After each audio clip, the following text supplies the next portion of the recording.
Hey, remember the apps everyone used until they vanished? The ones that defined entire eras of the internet where millions of Americans spent their days connecting and sharing?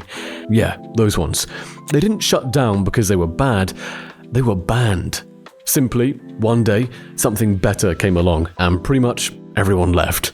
Today, we're uncovering the apps that dominated America and how they were wiped off the map by better, faster, smarter versions, now living only in the nostalgia of those who grew up with them. Before you had GPS in your pocket, you had MapQuest. And in the late 90s and early 2000s, MapQuest wasn't just popular in America, it was online directions. Launched in 1996, MapQuest pioneered something revolutionary, getting driving directions from your computer instead of wrestling with a physical map in your car. You'd type in your destination, hit print, and boom, turn-by-turn directions on paper. At its peak in the mid-2000s, MapQuest had over 60 million monthly users. It was the go-to mapping service for every American road trip, every commute to a new job, every drive to your friend's house across town. And then, in 2005, something else happened. Google Maps. Google Maps didn't just copy MapQuest, it reinvented it. Instead of printing directions, you could see a live map on your screen. Satellite view let you actually see what places looked like from above, and in 2007, Google added Street View, letting you virtually explore streets before you even left home. But the real killer? Mobile. When the iPhone launched in 2007, Google Maps came built in. Suddenly you had directions in your pocket, real time, always updated, no printing required. MapQuest tried to compete, they launched a mobile app, they updated their website, but it was too late. By 2008, Google Maps had overtaken them in traffic. By 2010, MapQuest was a relic. The problem wasn't that MapQuest was bad, it was that Google Maps was better at everything. Faster updates, better interface, actual GPS navigation with voice directions, real-time traffic data, integration with search results. MapQuest is technically still around today, but when was the last time you heard someone say, MapQuest it?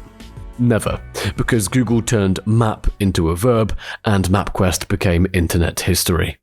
Let's talk about MySpace, the social network that defined the early internet in America. Launched in August 2003, MySpace exploded in popularity because it let you customize everything. Your profile page could have custom backgrounds, music that auto-played when people visited, glitter graphics, and you could arrange your top 8 friends in order of importance. By 2006, MySpace was the most visited website in America, more traffic than Google, more than Yahoo, and 300 million registered users. News Corporation bought it for $580 million and thought they'd just acquired the future of the internet. Musicians launched careers on MySpace. Arctic Monkeys, Lady Gaga, The Killers all built followings there. If you were in a band, you had a MySpace. If you were a teenager, you had a MySpace. Everyone had a MySpace. And then Facebook came for college students in 2004. At first, MySpace didn't worry. Facebook was limited to college kids with the .edu email addresses. It seemed like a niche thing. But that limitation was actually Facebook's genius. Facebook required real names, real identities, real connections. MySpace let you be anyone, which meant your profile could be a 15-year-old pretending to be 21 or someone using fake names. Facebook's exclusivity made it feel legitimate, professional, and safe. And Facebook's interface was clean. No pages that took 30 seconds to load because someone embedded 47 images, just profiles, photos, and a wall for posts. In 2005, MySpace actually had the chance to buy Facebook for $75 million. They said no. 3 years later, Facebook overtook MySpace in users. By 2009, it wasn't even close. MySpace tried everything. Redesigns, new features, pivoting to music. Nothing worked. Users were already gone, and they'd taken their friends with them. In 2011, News Corporation sold MySpace for $35 million. Remember, they'd bought it for $580 million. They lost over $500 million. What killed MySpace wasn't that it was bad, it was that Facebook understood something MySpace didn't. People wanted to connect with real friends under real identities, not spend hours customizing profiles with glitter text that said live, laugh, love. MySpace is still technically online today, but honestly, nobody uses it. What everyone does use, however, is TikTok. But before TikTok, there was Vine, the company that revolutionized the short-form content. Launched in January 2013, Vine let you create and share 6-second looping videos. That was it. No editing tools, no filters, just 6 seconds and your creativity. And America went crazy for it. By 2015, Vine had over 200 million active users. It created internet celebrities like King Buck, Logan Paul, Lele Pons, and Shawn Mendes. These weren't just viral stars, they were launching actual careers from 6-second videos. The format forced creativity. You had to deliver a punchline, a joke, or a moment in 6 seconds. No room for fluff, just pure content. And the videos looped, so if something was funny, it got funnier with every repeat. Vine became the birthplace of meme culture as we know it. Catchphrases spread like wildfire. Visual gags became templates. The internet spoke in Vine references. But behind the scenes, Vine was struggling. The biggest problem? Monetization. Vine didn't pay its creators at all. While Vine was making millions from ads, the people actually making the content got nothing. Top Viners started burning out. They were creating viral content that made Vine rich while they scraped by on sponsorships. In 2015, a group of top creators went to Vine executives with a proposal. They wanted $1.2 million split between them to create exclusive content for a year. Vine said no. So the creators left. They went to YouTube, where they could actually make money. Instagram added video features, Snapchat was growing, and Vine refused to evolve. On October 27, 2016, Twitter announced Vine was shutting down. By January 2017, it was gone. The internet mourned. Vine had created an entire language of comedy, but Twitter had killed it because they couldn't figure out how to make it profitable. And then in 2018, TikTok arrived in America after merging with Musical.ly. TikTok took everything Vine did and fixed everything Vine got wrong. Videos could be up to 60 seconds instead of 6. The app had built-in editing tools, filters, effects, and sounds. Most importantly, TikTok paid creators through the Creator Fund. TikTok also nailed the algorithm. Vine showed you videos from people you followed. TikTok's For You page showed you videos from anyone, anywhere, chosen by an algorithm that knew exactly what you wanted to watch next. By 2020, TikTok had over 800 million users. By 2023, over 1.8 billion. It became the third largest social media platform in the world. Vine created the format, TikTok perfected it.